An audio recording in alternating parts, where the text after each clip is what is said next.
హైవ్యూర్స్ Olympics ఇందులో మను భాకర్ సరికొత్త చరిత్ర సృష్టించింది. అయితే అంతగా మించి చరిత్ర సృష్టించడానికి మన తెలుగు అమ్మాయి పివి సింధు జస్ట్ ఒక అడుగు దూరంలో ఉంది. ఓవరాల్ ఒలింపిక్స్ సంబంధించి మొత్తం నేను వీడియోలు సింపుల్గా ఎక్స్ప్లెయిన్ చేస్తాను. ఒలింపిక్స్ అని మనకి గ్రీస్ గుర్తొచ్చింది.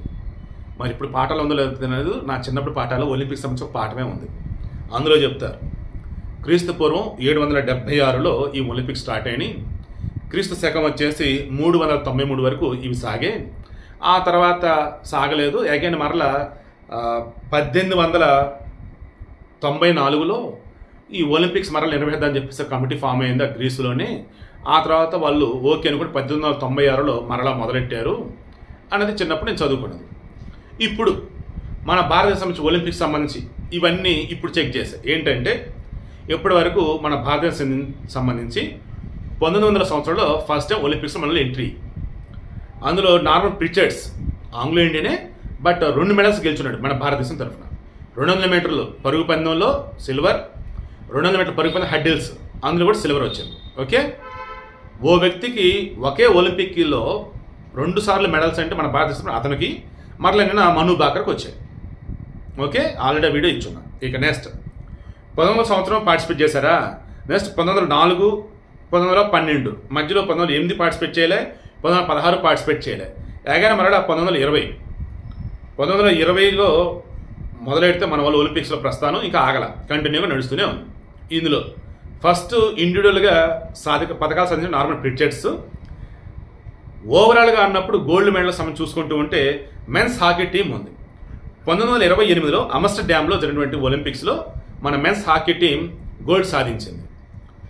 స్వతంత్రం తర్వాత గోల్డ్ సాధించిన వాళ్ళు ఎవరు ఏంటంటే అభినవ్ బింద్రా 2008లో బీజింగ్ ఒలింపిక్స్లో షూటింగ్లో తాను సాధించాడు గోల్డ్. ఇండివిజువల్గా ఎవరు ఏంటి స్వతంత్రం వచ్చిన తర్వాత అన్నప్పుడు ఏ పథకమైనా చూస్తే కేడి జాదవ్ రెజ్లింగ్లో 1952లో తనకి రావటం జరిగింది. అది కూడా బ్రాంజ్ అన్నట్టు. ఇక మొట్టమొదటిసారిగా ఒక మహిళ ఒలింపిక్లో భారతదేశం పథకం సాధించింది అంటే మన కరణం మల్లేశ్వర్ గారు. ఆమె 2000 సంవత్సరం సిడ్నీ ఒలింపిక్స్లో ఆమె సాధించడం జరిగింది. వెయిట్ లిఫ్టింగ్లో వచ్చేసి ఆమె. నెక్స్ట్ ఒలింపిక్స్కి సంబంధించి 2 పథకాలు సాధించడం ఎవరు ఏంటన్నప్పుడు 1900లో అతను నార్మన్ ప్రిచర్డ్స్. స్వతంత్రం తర్వాత లేదా స్వతంత్రం ముందు చూసుకున్నా సరే ఆయన ఒక్కడే ఉన్నాడు. స్వతంత్రం తర్వాత అన్నప్పుడు ఇదిగో ఇప్పుడు ఉన్నారు చూడండి మన సుశీల్ కుమార్. తాను బీజింగ్ ఒలింపిక్స్ 2008లో వచ్చేటప్పటికి బ్రాంజ్ సాధించాడు. తర్వాత లండన్ 2012 ఒలింపిక్స్లో వచ్చేసి ఇదే రెజ్లింగ్లో సిల్వర్ సాధించాడు. నార్మన్ ప్రిచర్డ్స్ బిఫోర్ ఇండిపెండెన్స్ 2 పథకాలు సాధించిన వ్యక్తి.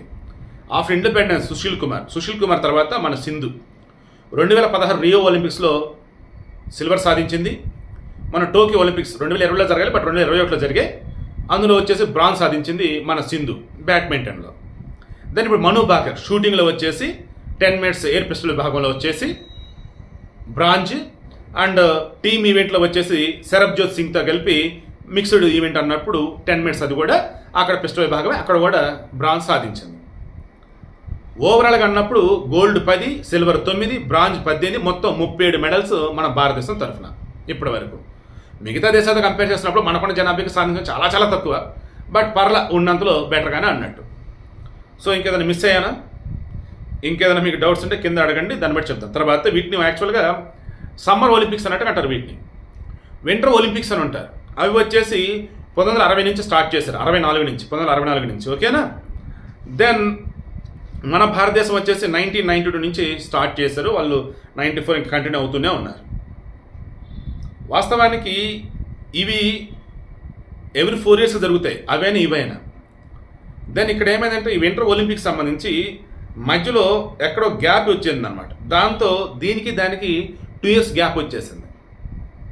సరే, మన కాన్సెప్ట్ వచ్చేసి ఇక్కడ ఏంటి, ఇప్పుడు మన భారతదేశం తరఫున 2 పథకాలు సాధించి నార్మల్ ప్రిచర్డ్స్ బిఫోర్ ఇండిపెండెన్స్ ఉంటే 2 పథకాలు సాధించి సుశీల్ కుమార్, సింధు, మను భాకర్ ఉన్నారు ఆఫ్టర్ ఇండిపెండెన్స్ అన్నట్టు.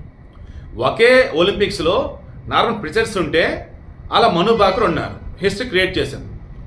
వన్ మోర్ హిస్టరీ క్రియేట్ చేయడానికి ఇప్పటివరకు ఎవరు సాధించినటువంటి రికార్డు సాధించడానికి పివి సింధు అడుగు దూరం లేదు. ఎందుకు ఏంటంటే ఇప్పటి వరకు 3 పథకాలు ఎవరూ సాధించాల. ఇప్పుడు పివి సింధు కనుక సాధిస్తే ఆల్ టైమ్ హిస్టరీ అన్నట్టు, ఎవరికి హిస్టరీ అన్నట్టు ఆమె పేరునైతే ఉండేది. ఐఎమ్ షూర్ ఖచ్చితంగా ఈ ఒలింపిక్స్లో పివి సింధు పథకం అయితే సాధించితే నాకైతే అనిపిస్తోంది. ఎందుకంటే అక్కడ మెగాస్టార్ చిరంజీవి వాళ్ళ ఫ్యామిలీ ఆమెకి మొరల్ సపోర్ట్, అండ్ ఇంకా ఈ దేశం ఉన్నటువంటి 150 కోట్ల మంది కూడా పివి సింధు సరికొత్త చరిత్ర రికార్డు క్రియేట్ చేసి ఎదురు చూస్తూ ఉన్నారు. I'm sure definitely PV Sindhu ఈ మెడల్ అనేది సాధించింది. బ్రాంజ్, సిల్వరా, గోల్డా చూద్దాం.